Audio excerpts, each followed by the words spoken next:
BRS party ఆవిర్భావ దినోత్సవం చిన్నకోటూరు మండల కేంద్రంలో మరి ఘనంగా నిర్వహించడం జరిగింది.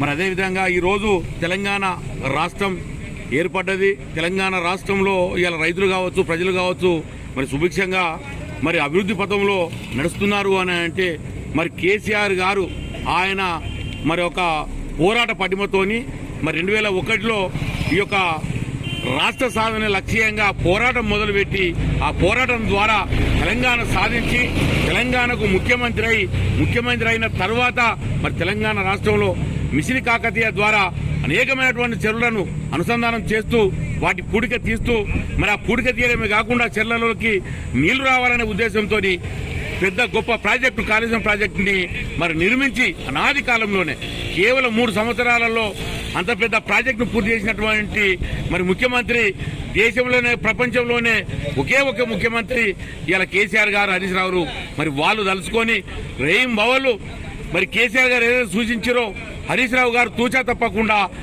రాత్రి లేదు, పగలు లేదు, తిండి లేదు, తిప్పలు లేదు, ఏది అనకుండా 3 సంవత్సరాలలో మరి ఆయన మరి యొక్క ప్రాజెక్టు పూర్తి చేసి రాష్ట్ర రైతాంగానికి నీళ్లు అందించడం వల్ల ఇవాళ రాష్ట్రం మొత్తం సుభిక్షంగా ఇవాళ నిలుస్తా ఉంది.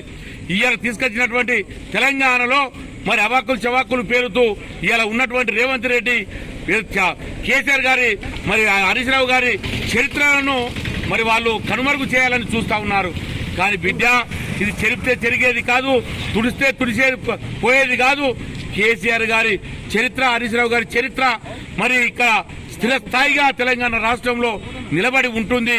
రాబోయే రోజుల్లో మళ్లీ బీఆర్ఎస్ పార్టీ మరి అధికారంలోకి వస్తుంది. ముఖ్యమంత్రిగా చంద్రశేఖరరావు గారు ఉంటారు. మళ్ళీ ఈ రాష్ట్రానికి న్యాయం జరుగుతుందని చెప్పి సందర్భంగా తెలియజేస్తా ఉన్నాను. జై తెలంగాణ, జై తెలంగాణ.